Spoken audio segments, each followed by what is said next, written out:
What up, otakus? It's your tour guide here. Um, we we had a good day. We had a very good day. So it was a typical Saturday. Got up, didn't have really any plans for the day. Um, my son had a hair salon appointment, so he just had to get his hair cut. And so my wife has a local place, so she took him there, and that allowed me to return some books to the library and pick up some library books because we just it's a weekly thing we do. I read a little books to Leo every night, so we just kind of refresh books from the library. And I've been reading more like comic book, like trade paperback format, like collection type books. Read I think it was Tom King, Supergirl World of Tomorrow. I liked it. It was good. And I've just been, but I didn't pick up anything today. There wasn't. I mean, I could have picked up. What was it? Paul Dini. I think it was Mad in Love. Basically, the origin of Harley Quinn. I read the first couple of pages of it. I could have picked it up. I just didn't feel like doing it, so I didn't pick up any like comics to read. But I did get this Batman Hush. Be watching this. It'd be nice. All right, but anyway, I had some time to kill. I didn't have to be home right away, so I stopped in at the Redmond just to see what they have. I stopped in, and boy, am I glad I stopped in, because if you've been watching my channel, I've been pretty much looking for this book since, I want to say since September. It got on my radar around, I want to say September of last year. And we've just been looking for it. We went to Grit City Comic Con, didn't find it there. We've been to literally, I want to say 1, 2, 3, 4, 5, 6, 7. We've been to 7 local comic book shops. And of course, the half price books as well. I mean, we've just been looking for this since September. And it's not, I've run into this book before. It's not like, I've actually run into this book before, but I didn't realize its significance until, again, around August or September. And ever since it got on my radar, again, I've just been looking for it.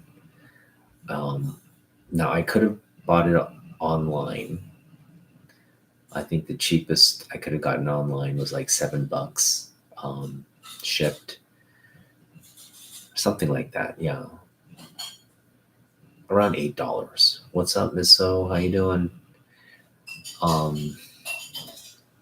Anyway, it was going to be around $10 to get it online. So I was just like, no, I just really have a feeling I'm going to run into this. So we'll just wait, we'll be patient with it. But it was a book I've been wanting, because again, I checked I've been to 2 other half price books, never ran into it. Again, 7 local comic book shops. Nobody had it. And it's just weird because it's like a very common, I don't know, maybe it's not so common now. When I was collecting, you could find, like dozens of this run just everywhere, but I don't know, maybe it's a little harder to get now. But today we went into Half Price Books, and I wasn't expecting to find it. I was just kind of looking through, and we finally found it. Classic X-Men 39. And we'll get to why I wanted this book so badly, the significance of this book. But I want to talk about how. So, if you've been watching my channel, you know I am Korean, and in Korea, the word for like destiny, fate is Oonmyoung. But it has a sort of a different connotation than the, I guess the Western the Western or the English connotation for destiny or fate. It has just a little bit of a nuanced difference. Unmyeong is something where, imagine you're on like a linear path. That's your life, right? You're on a linear path.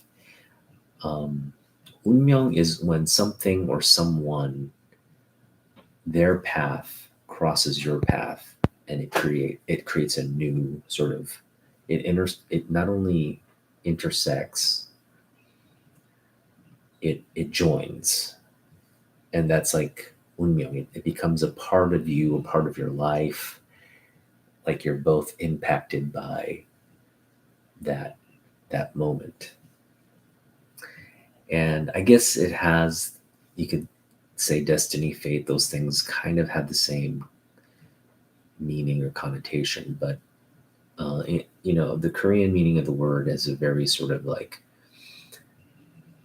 you, there's no way for you to avoid that. It's just going to happen.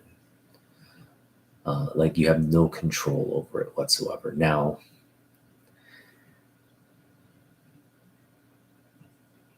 okay, every Half Price Books is different. So I know some. I'm blessed. The ones near where I live, they circulate the comic book, the inventory, quite often. So if you're not there, let's say you're not there for like a month or so, you will see. I mean, there's still books there that have been there since last year, obviously. Um, but for the most part, there's like a good circulation that happens. So every time you go, you'll see like new books. And in this case, yeah, I mean, hadn't seen that there at Redmond. It's been a couple weeks, but yeah, it's just, so this is my Oonmyoung book for 2024 so far. And it feels, I mean, first off, I didn't pay half of cover for this. The Redmond store, again, if it's half a cover and it's under $2, they just charge you $2. So a book like this is $2, but I did not mind paying that whatsoever. And this is actually we're going to grade the book, but it's a really high grade book. So, yeah, I mean, we pretty much got the book we've been wanting. This is probably at the top. I mean, it's not a pricey book, and it's not rare by any means. So I knew I was going to run into it at some point. I was hoping to find it either in the 50-cent bin, dollar bin, or something, but $2 for a really high grade book. It's kind of where we wanted to find it. But yeah, it's a book I've been wanting. And again, I didn't, I said, I kind of put it out there. Like I kind of put the spiritual feelers out there. Like if it comes to me, it comes to me, right? It's like, if I'm destined to have this book, I'm going to just let the cosmic forces bring it to me. And lo and behold, not even a month into the new year, we've got it. So I was just extremely excited. This just made my entire week, month, year so far. So let's go over what we have here. First off, thanks for joining. We are going to do another grade along session after we just talk about this book. We're going to grade the book as well, as along with some other books. So stay tuned for that. But what we have here is a reprint of Uncanny X-Men 133. And I think, the story here is Wolverine infiltrates the Hellfire Club by himself, and he just, all the X-Men are pretty much subdued. And Wolverine starts in like at the base or the underground level, right? And he just kind of like fights his way and makes his way to the Hellfire Club and rescues his X-Men and, saves the day. It's a absolute, I mean, as the title implies, it's a classic story of X-Men. So, I mean, for me, during my collecting era, classic X-Men was just a way to get into these older books. I mean, this didn't precede me by all. I mean, if you're talking about like maybe an 8-year gap here, almost not even 8 years. This was, I think, 89 or 88 it came out. No, it was earlier. Sorry. This was probably like 87 or 88. And this came out in 80. So, I mean, it's not a terribly long gap between the two publications. These, essentially what these are just reprints. I just loved it because it was like, again, they pretty much just covered that, the new team the stories from the new team. And they did it in like a sequential, just covering that timeline. So you had this sort of,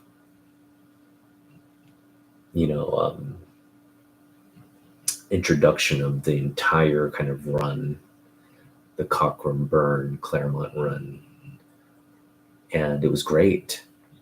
Just a great access point to getting into these older stories.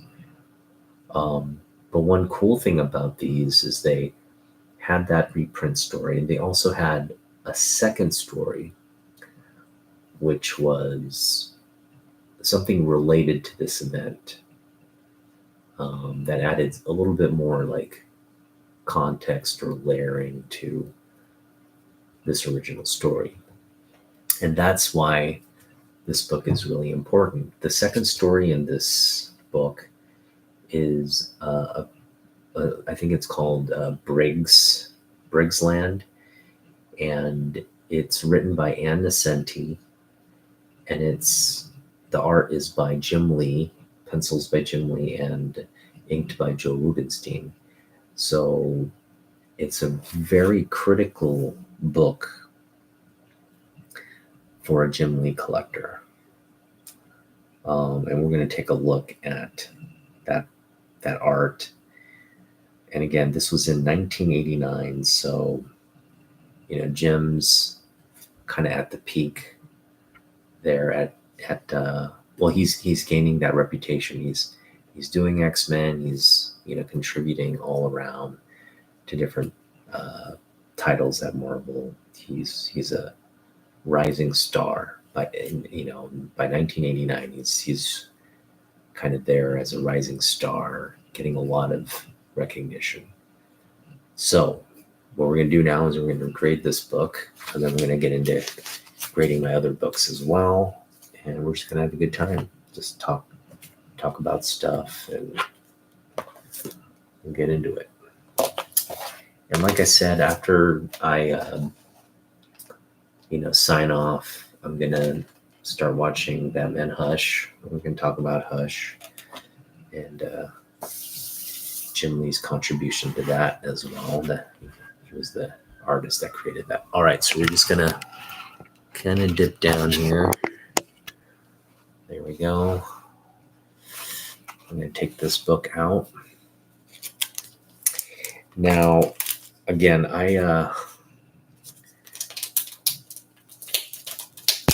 this book, we were not expecting to find this book in high grade at all. Reason being, it's an older book, okay? And, it's from the 80s. It's an older book. And we just weren't expecting, I would have been fine with a VF copy or something, even a fine. For me, I just wanted the book. Wasn't really expecting it to be like high grade. But as you can see, because of the black cover, finding this particular book in high grade would have been very difficult. Again, given the age, given that it's not a major key, so it would have been read. Hey, what's up, Brian? It would have been read. It would have been loved. Again, not a key book, but to my surprise, we picked up about as good a copy as you can get on this book. Now I wouldn't say it's a 9.8, but it's like near mint.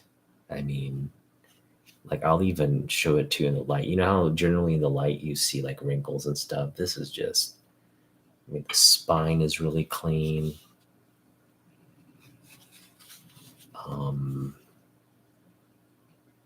Let me get in the light there and focus. There you go. Check out that spine. Nary a spine tick on there.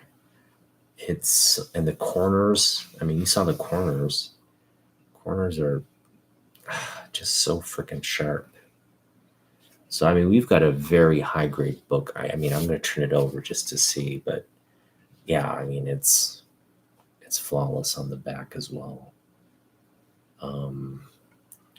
So, I'm not even going to open this up. I'm just going to assume it's all there. And I'm going to grade this like a 9.4. Possibly higher. I'll go as high as 9.6 on this one. It's just such a beautiful copy.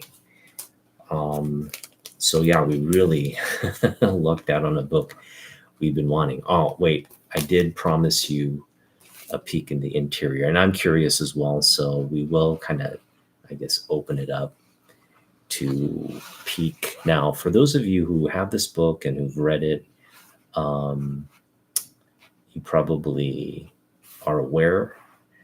But for those of you who aren't, again, this is just porn for Jim Lee fans. Well, porn for X-Men fans as well. All right, so we've got the Hellfire Club here. Wolverine. All right, so this is Briggs Revenge. Briggs Revenge. This is Jim Lee goodness right here. Okay, so we got Storm. Let me get this up here so you can see it. Storm is riding through the air. That's some goodness right there. Yeah. Boy, this is like Burn. It looks like Burn. There's like a Burn-esque feel to the whole thing. And it's probably Jim just paying his dues too. But look at that. That is definitely Jim Lee. So Jim Lee started X-Men right around this time. So if this was sort of I have to check and see the exact timing of it. But if this preceded his run, this just might have been like a dress rehearsal for taking over X-Men. Look at that. Yeah, this definitely has feels of early X-Men, but just absolutely like classic stuff here. So this is the reason we wanted this book so badly. Just that, it's like a original story. That's really why you should be collecting classic X-Men, for these backstories, not the actual reprints, but these kind of backstories. And then, we had Jim Lee and Rubenstein just laying waste to the panels here. Just boom. Man, that's goodness right there. All right, so very happy with this pickup. Again, we picked up a really high grade book, black cover. Yeah, just really, really happy. And this is a book that I think no one's really going to appreciate except me. I mean, right now I'm showing this off, and probably I would say about 90% of you would be like, big deal. Like, it's classic X-Men. Wow. Like, this is like 90s fodder, like comic book. You can probably run into like 10 or 12 of these on any given, comic book hunt. And those are all true statements. I'm not going to disagree with you. But I do appreciate this book. It's a book that was on my Jim Lee kind of checklist of books. This is book 282, my 282nd Jim Lee book to the collection. We're counting down to 300. We'll probably get there this year. But yeah, again, I'm going to put this at a 9.4. It's very high grade. And where did I put the grading here? I'm looking at my spreadsheet. Just give me a second here. I'm going to just put the grade in for now. And like I said, for me, like, collecting's all about stuff like this. I collected in the 90s, so I it's like, had I collected in the Bronze Age or Silver Age, I'd probably be focused on those books. But I collected during the comic boom of the late 80s and early 90s. So nothing is really rare, but there's so much good stuff. There's so much good stuff in my era. I honestly think I collected in the best era in comic books. Now, that I make that statement because it's how I feel, but I've been reading some of the more modern stuff, and I do realize, wow, the modern stuff is really just so well put together, and the art is great as well. So, I don't know. I have I have a preference for my era of collecting, but yeah, I mean, I can understand anybody who collects. Just they can make a real strong argument for why their era is the best. But for me, you have guys like Silvestri, McFarlane, Jim Lee, Brian Bolland, John Byrne. You just have these like real juggernauts of the industry all coming and producing content during this era. So, yeah, I mean, you have big names throughout every era, really, every age and era, but I'm partial to this one. So anyway, I'm going to put this at a 9.6. I really think does have 9.6 kind of potential there. And that's what we'll do. All right, so we got that one graded. We're going to grade a couple more. These are, I just have been having so much fun with the grading. All right, so we're going to grade Batman books.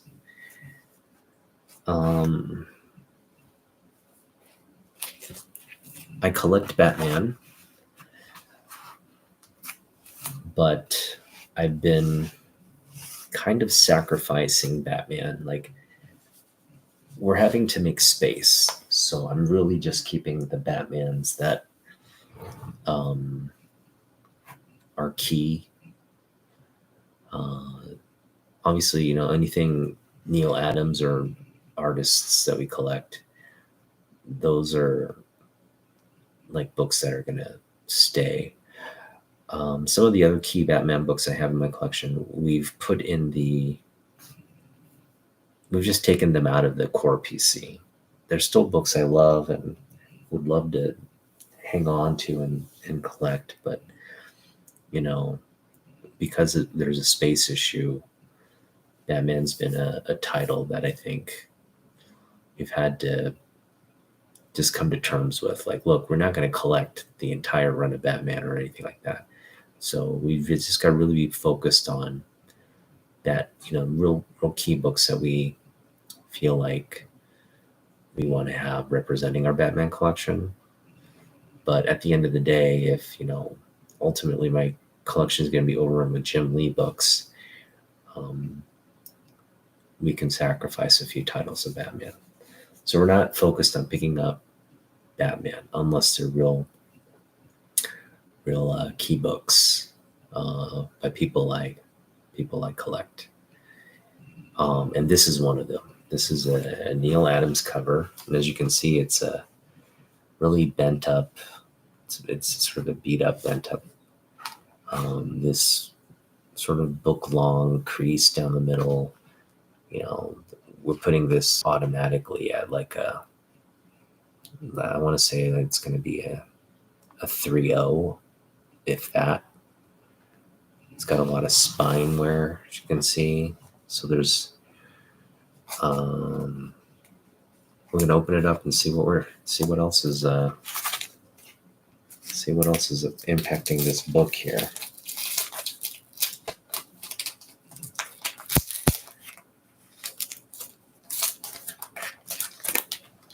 It's definitely a good. So I don't need, I'm saying 3.0, but I'm expecting it to be like its ceiling will be a 3.0. Well, we've got already like a big, looks like a rip. Let me see here. My memory serves me correct. I think it is a rip. Yep, there's a rip there. So, that's going to knock it down to like a 2.5, 2.0. It's a good copy. Maybe it's even a 1.5. The cover's attached. That's a good thing. It's one of the good things about it. There's just so much creasing and spine wear there.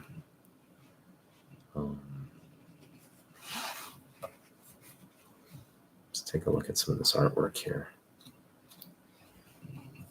So we've got art by Irv Novick and Dick Giordano. Nice. This is just a Bronze Age book. Cover art by the man Neil Adams. We got a lot of splotching here. Sort of splotching, like some water damage, staining, some light staining on the back as well. So yeah, I'd put this at a 1.5. There's just some minor rips and tears there as well. Just going to go through, see if there's nothing, no pages missing or anything like that. Looks to be a complete book, nothing cut out.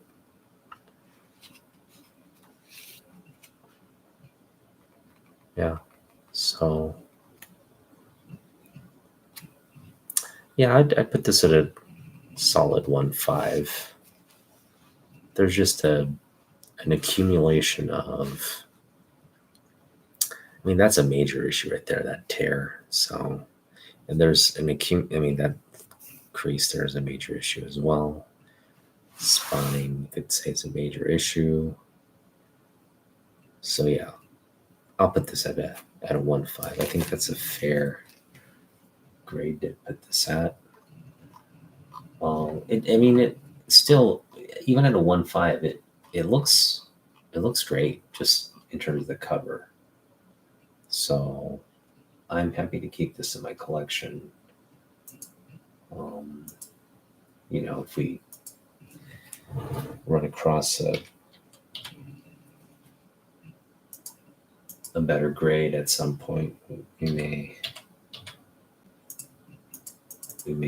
swap it out, but happy to keep this as is. Why is my Google Sheets not working? Refresh. There we go.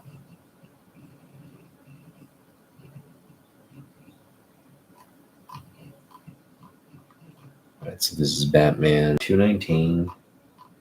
We're going to give it a 1.5.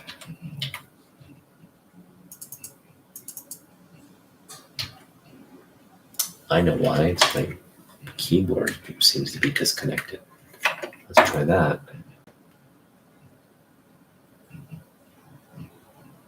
There we go. That works. All right.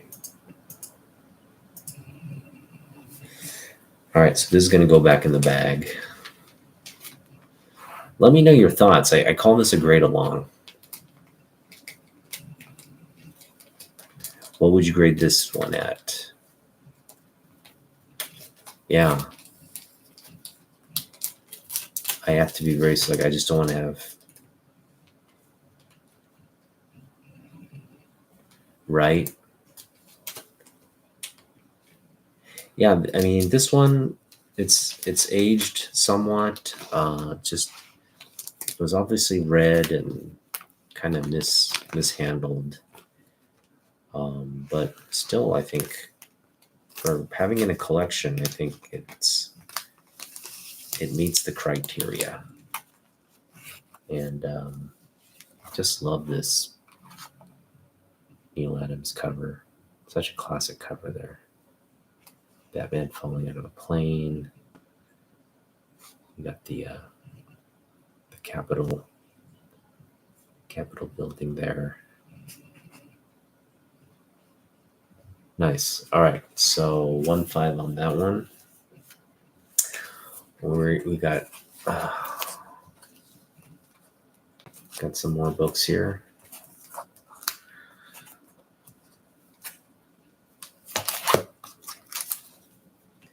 The next book we got is Batman 231.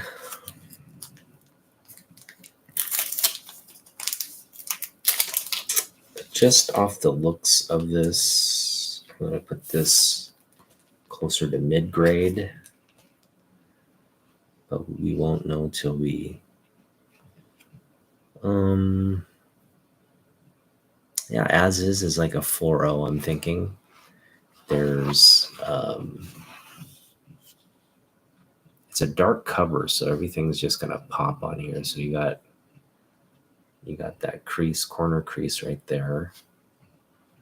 Got a lot of wear on the edge. You got some kind of crinkling or like minor rips at the bottom there. Again, the spine isn't so bad. You got just a couple spine ticks. You can kind of see it at that angle. You got the spine ticks there. And this would definitely benefit from a press. This is also another Neil Adams cover with a date stamp. Whoa. All right, gotta be very delicate here.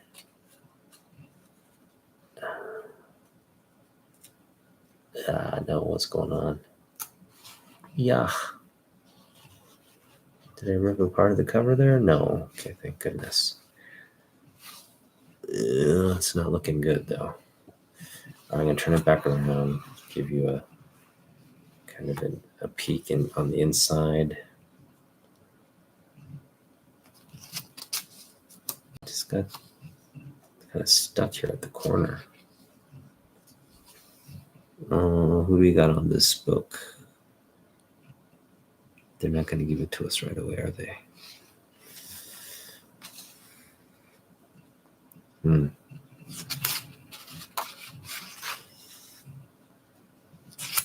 Looks like it's Herb Novik, maybe.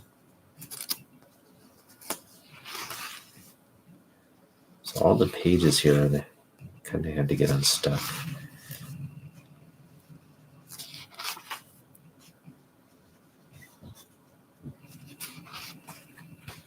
Nothing seems to be out of place on this book. Interior is actually really decent. The back cover looks really, really, really good. So I'm going to stay true to the 4.0 grade for now. Yeah, the back doesn't look bad at all. In fact, I think we have an opportunity for some eraser time. What do you say? Eraser time.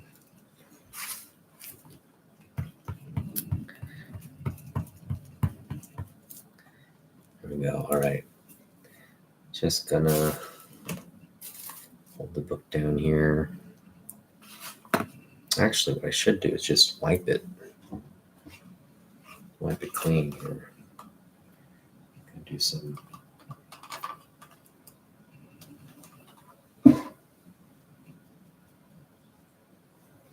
All right, just gonna do some wiping here. Nothing major, just minor. Some wiping, some cleaning.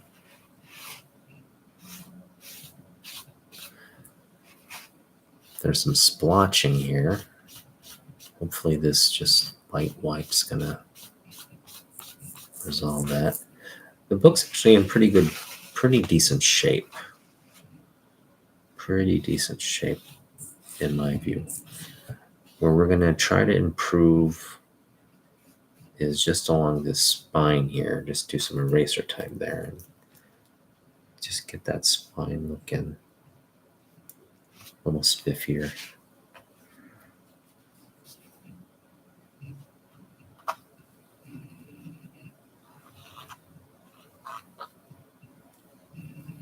Let's let it dry. It's wet.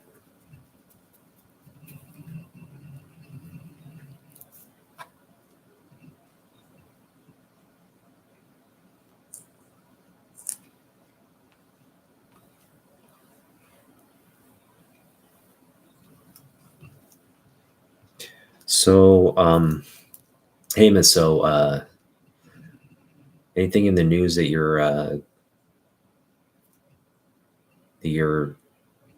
kind of keep, or the chat, just gonna engage the chat here? Anything people are excited about in the news from a content standpoint?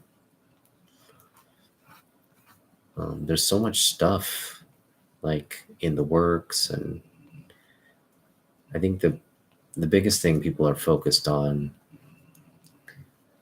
is that Super Bowl Deadpool trailer drop. I think we're all anticipating that trailer to be entertaining. Looking forward to that. They've given so much away, though. I feel like, I mean, I know they're gonna save like some big. I feel like what they've revealed so far, it's like it's very telling.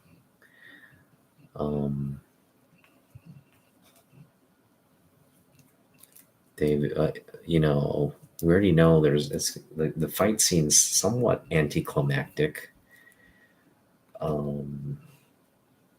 Because they fight and then looks like they just end up,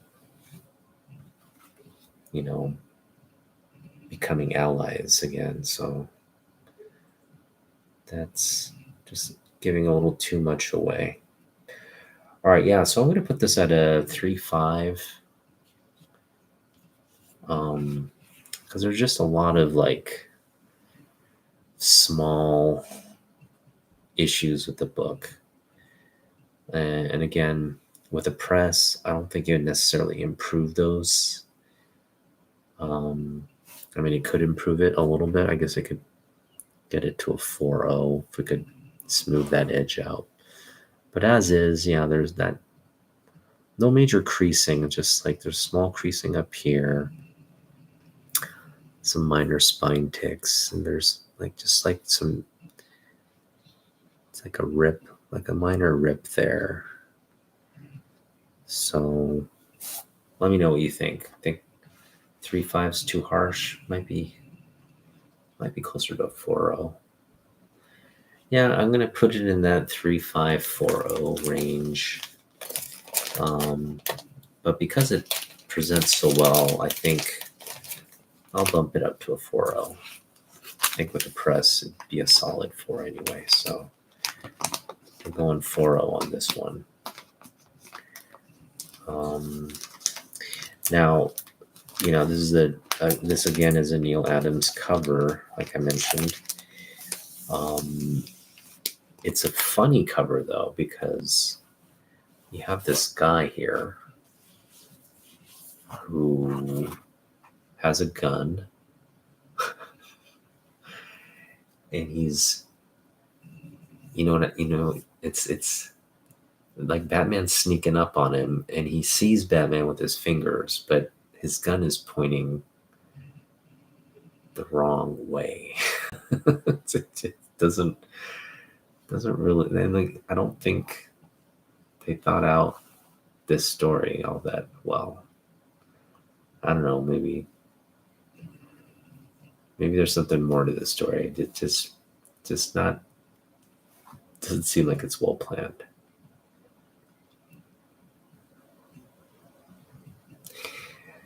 Okay, yeah, that's fair. Deadpool related stuff. There's a lot of it is overhyped somewhat. Prime Survival, how about you? Yeah. Keeping up with anything interesting? I've just been focused on really Superman Legacy and the X-Men. So the X-Men, we kind of have to. I am excited about Deadpool, but I'm not like, I wasn't excited about the second one. The only reason I'm excited about the third one over anything else in the series is we're getting Wolverine, right? We're getting Hugh Jackman back, and we're getting really a key battle, Wolverine versus Deadpool. And I really hope they do. I'm sure it's going to be funny and brutal and violent, but I really hope they make the battle worthwhile, because they built it up. I mean, it's just been built up. It has to be like on a scale of battling that we've never seen. Like, exactly.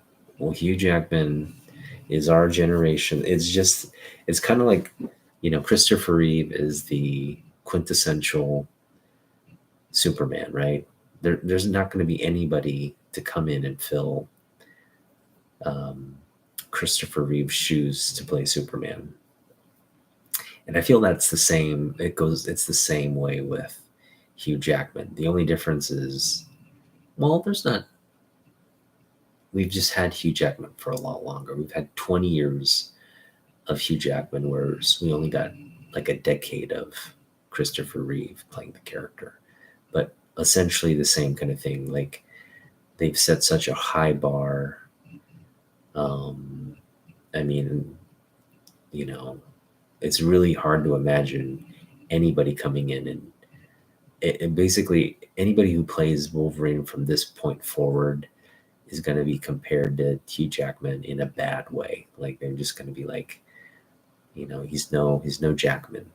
So it'll take many years, many iterations of Wolverine before people just realize, okay, no one's gonna do a good job as Hugh. So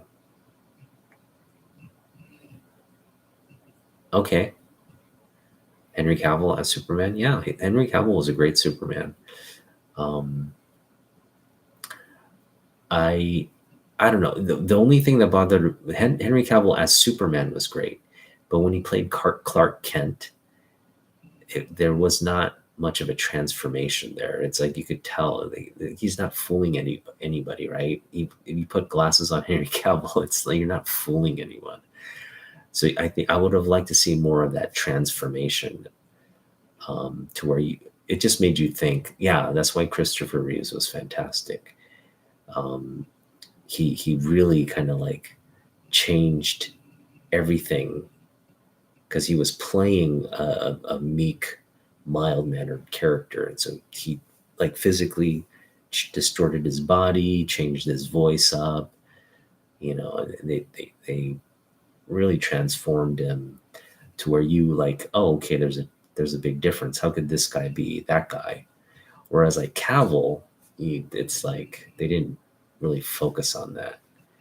Kind of came in playing Clark, and like his physique, his physique was the same. He looked sharp in those suits, but he wasn't convincing as in terms of that transformation. I'm hoping the new cast that what's his name? I forget his name, but the guy they cast in the Superman role, he's great. First of all, I've watched interviews. The guy's just amazingly handsome, and he has that Christopher Reeves demeanor about him. And I hear he's working out, but he has one of those like I can see him, even though like when he puts a suit on, he's gonna be super, buff, but it's how he plays the Clark Kent character that I'm really, what I mean by the Clark Kent, like Superman is Clark Kent, right? But when he plays the persona that he wants other people to see in Clark Kent, right?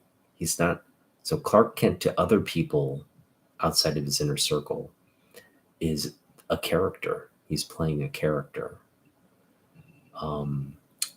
When he's dons the suit, he's still Clark Kent in terms of who he is, but he's like Superman is who he is, right?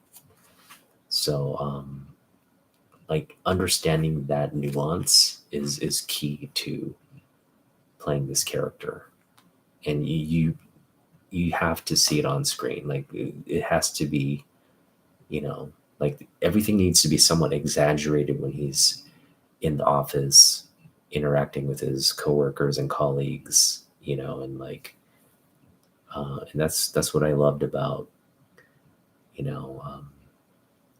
not every actor understood that nuance, but Christopher Reeves did very well. All right, so let's see here. We've graded 2 books. Oh, we got another treat. So we've been doing Neil Adams books, and we're going to stay with Neil Adams here. I've actually got 2 copies of this. And what we have here is 2 copies of Batman Annual 14. This is a 1990 annual classic. Just beautiful Neil Adams cover of Two-Face. Then again, we've got 2 copies, so we're going to grade the first copy here. And this is just from first glance, I'm going to just say it's a VF. We've got some spine ticks along here. And this is a book that's not stapled. It's a square bound book. So no staples on this. It's a thicker one. For the most part, yeah, nothing, no creasing, no corners are sharp. Again, just a couple spine ticks there, a little break of the color. I would classify that as minor. It could definitely, improve with the press. Just gonna flip it over. Yeah, got some, nothing color breaking. We've got some stress lines on here. Again, a press would really do us well here. There is a little bit of an indentation here. Again, could be resolved with a press, but everything looks good. So, yeah, I'm gonna put it at an 8.0, because of all the stress lines. There's just quite a number of stress lines. So we'll grade this at an 8.0. With a press, it could be an 8.5. All right, so that's our first copy. Not bad. We've got a second copy here. We're gonna put the better copy on. We got some. I'm gonna start the back on this one. So this one, the back is looking similar to the last one. The only issue is it looks a little like browner. There's a little bit of a tanning going on. I think we can do some eraser time here. Just gonna wipe it down real quick. There's some dust on there. Just give it a little eraser session here because there's some dust I see along here that we can improve. Let's do it along this way. There we go.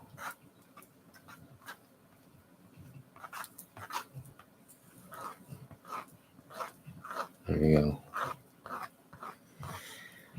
So, I don't know if you guys listen to Tom Welling and Michael Rosenbaum's podcast. They do a podcast where they kind of go and rewatch their old episodes of Smallville and just, talk about the production, talk about cast members, and just the specific things they remember about that issue. They kind of give you a backstage, take. They're also very critical of their performances, and it's just a good time. And I think they just started season 3 or 4. I do tune into it from time to time, but apparently they both said on the podcast that they'd be open to coming back for a Super Smallville movie. And I think that's just a fabulous. I would definitely go see that. If a Smallville movie came out, I'd be all over that. So, yes. I'll sign the petition for a Smallville movie. All right, so I think that's good. Spine looks a little better. I think this copy is going to be not as good as that last one. You got some corner wear there. Similar, probably worse in terms of the spine wear, more spine ticks. But very similar. Yeah, I mean, this is in that 8.0 category as well. It also could improve with the press as well. The back, again, it just looks a little browner. Stress lines are there still. So I'm going to put this at an 8.0 as well. But definitely the copy that we looked at before is in just a little bit better shape. In fact, this is the first copy is probably closer to an 8.5, and this copy is probably closer to a 8.0, 7.5, 8.0. But yeah, I'll put this at an 8.0. We'll put the other copy at an 8.5. And then that's that. Very quick rating. Don't need to spend too much time on that. But that's, yeah, I have 2 copies of this book. I just love this book. You know, it's one of those, like, when you look at Neil Adams, it's just one of those covers you're just like, yeah, that's the jam right there. That's a jam. I mean, come on, look how amazing that cover is. So bam, okay. All right, this next book it's a 9.8 candidate. So I just don't want to take it out of the book. I just don't want to. I'll just try to show it to you as best as I can. First of all, we're going to look at the corners.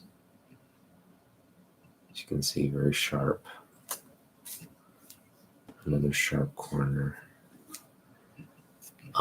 The spine, really clean. Okay. So, I mean, this is like a 9.8 candidate. And what we have here is Batman 400.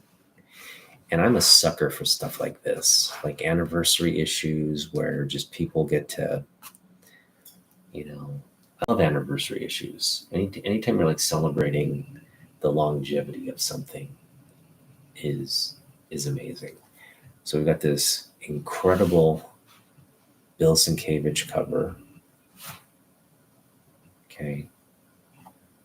And we've got an introduction by Stephen King. And a lot of people, I think,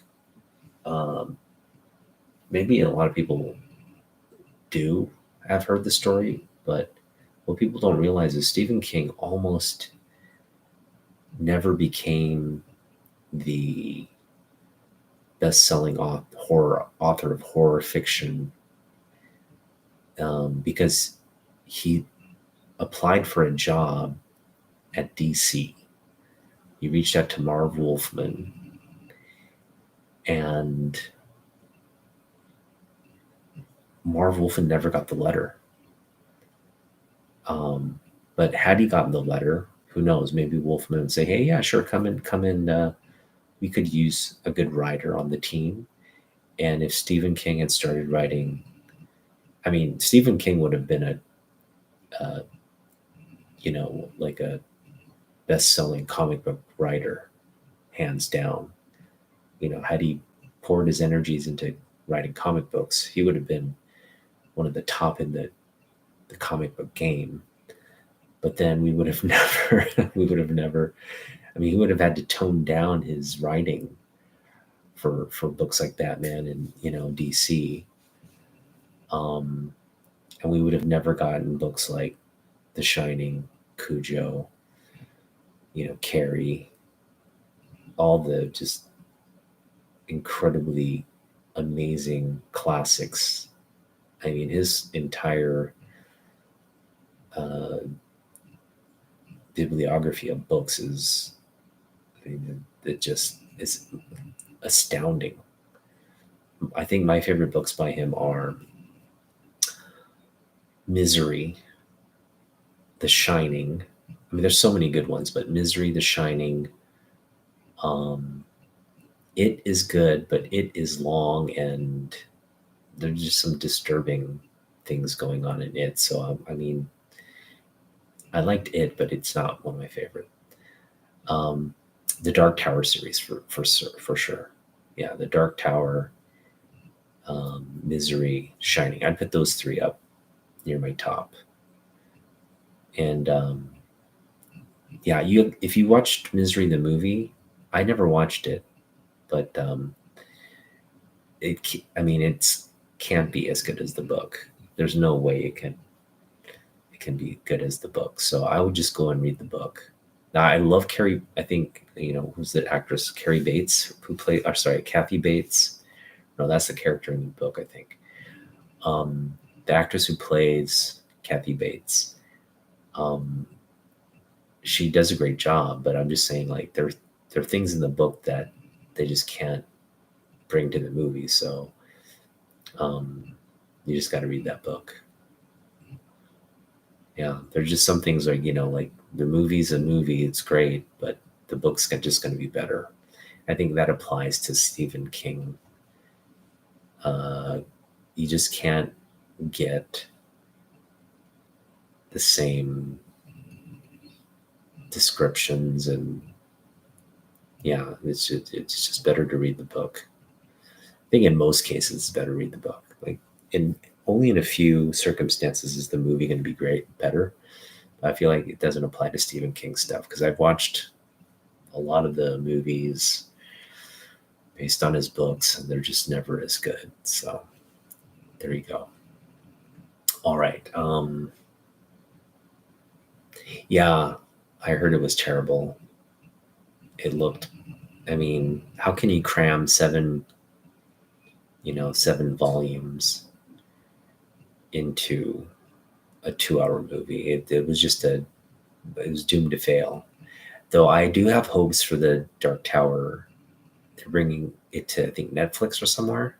It's going to be a series. I am excited about that. I think that is a longer format, has so much potential. Um, and the Dark Tower comic series is incredible as well. Um, go read that. Got beautiful J. Lee art. Uh, that's actually a book I would pick up because I think the Dark Tower series, if it comes out, it's going to be a hit. And if they do it with the vision that King had in mind, and you just tell all the backstories along the linear timeline of them in the present time going after the Man in Black, right? They're he's setting up his new quartet, right? His new band of fighters, and they're going after the Man in Black, or the Spider King.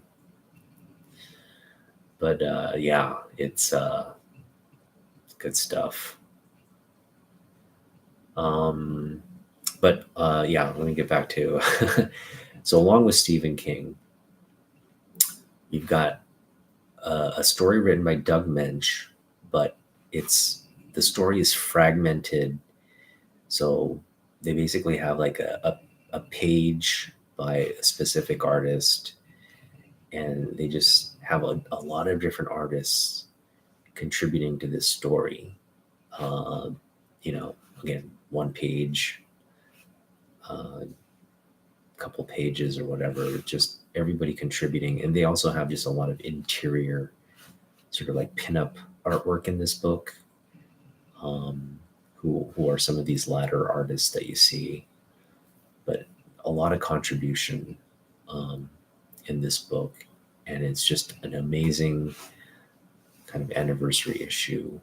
This is the kind of stuff like I wish they did more of today. Back when I was collecting, these kinds of things were like what you went out and bought. Um, the deluxe size, where they add more stories and you have a bunch of artists contributing. Those books were like, for me, and I guess they still do that to some degree. Like I know Detective Comics, Action Comics, Batman, they're all celebrating their 1,000 issues, and they've got a bunch of artists and writers contributing to that. So it's still a thing that happens. Just you like to see more of it. Like you saw that on a 400th anniversary issue here.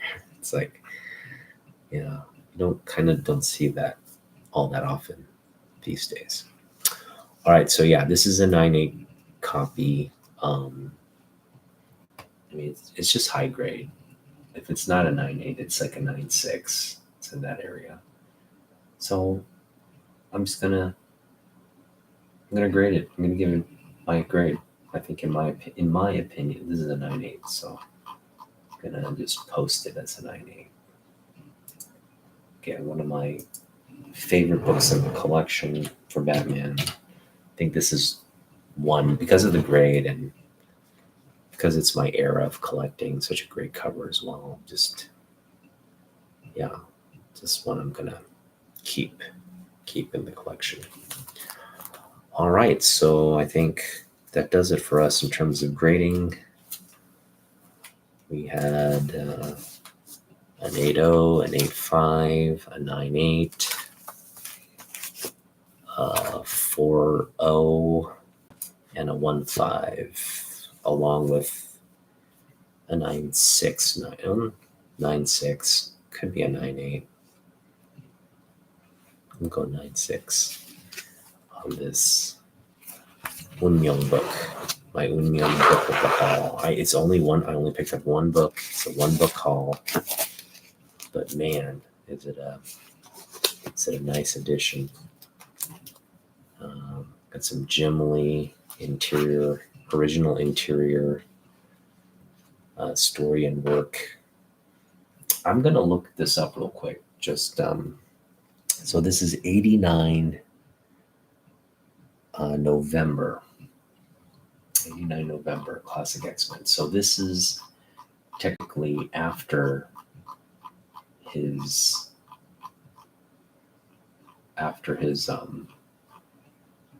work on the book. Okay. Or sorry, after he started contributing to the X-Men title. Just gonna go to Uncanny here real quick. So his first work on the book is Uncanny 248, which debuted in September of 89. Okay. So this is roughly 2 months after that. So he does his first work in X-Men 248 in September of 89. And this is essentially, I want to say it's kind of like an audition. It's an audition for doing more work on X-Men. And as I showed you earlier, as we were flipping through the book, he knocked it out of the park in terms of that audition, right? So I think at this point, after he contributes to this book, his next work on X-Men is X-Men 252, which is again the same time, November.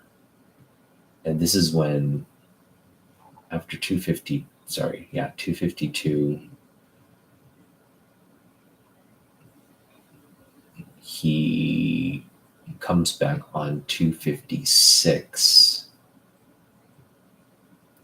which is December. So yeah, this is essentially like he does an issue, they like it, they kind of give him more X-Men stuff to do here, keep him on X-Men, another issue in November, and then he does sort of this 3-book, you guys know the Psylocke run there, 256, 257, and 258, and then they just let him run with it, starting on 268, which is roughly a year after this book. Or sorry, roughly a year into when his first work on X-Men was. So that's just a cool, this is early X-Men, essentially. This came out exactly 2 months after his debut. Just a great book to have.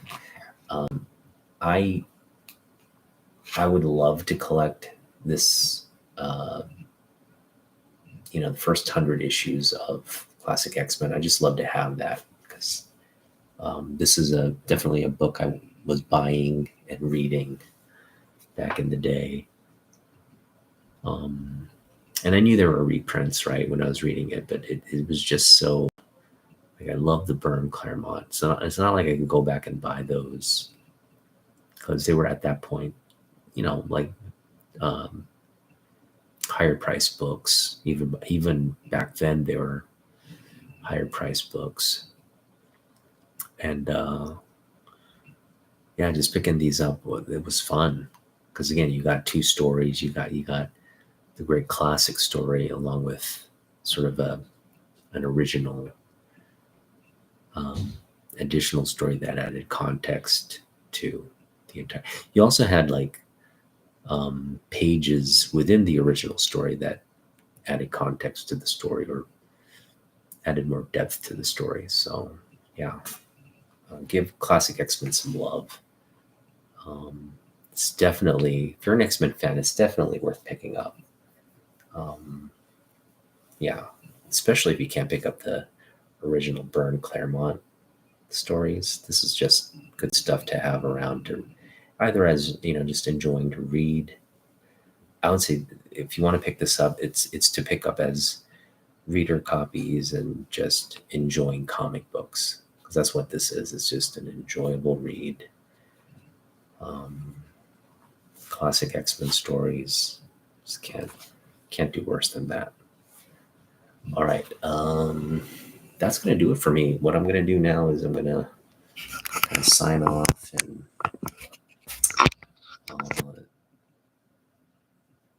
watch Batman Hush.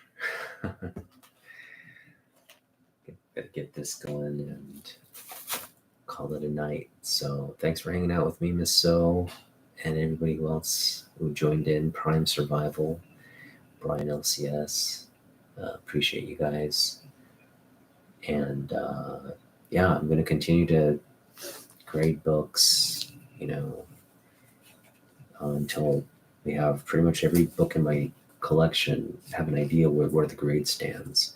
I'm not going to like sometimes physically grade every book, especially these like high end ones where I just know that they're like high grade. So just flipping and just aggravating the book that way is not going to do anything. Like these lower books, it helps to open them up and look through, but like I already know this is going to be high grade. So that's why I didn't open it up and do all that, because I'd like to keep it high grade.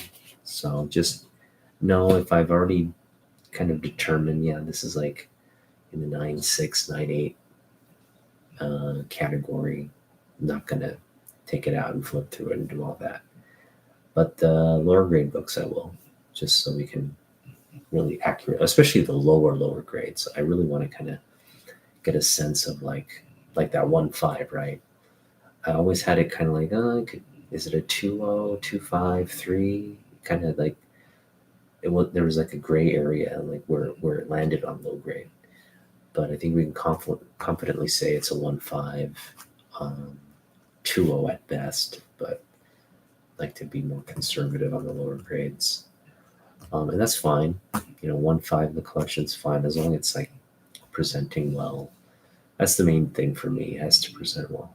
It can be a 1.5 and just look like utter crap. And it can also be a 1.5 and look really like appealing to the eye. You just gotta the flaws aren't as exposed or obvious. So yeah. All right. Peace out, people. Have a good night. We'll see you in the next one.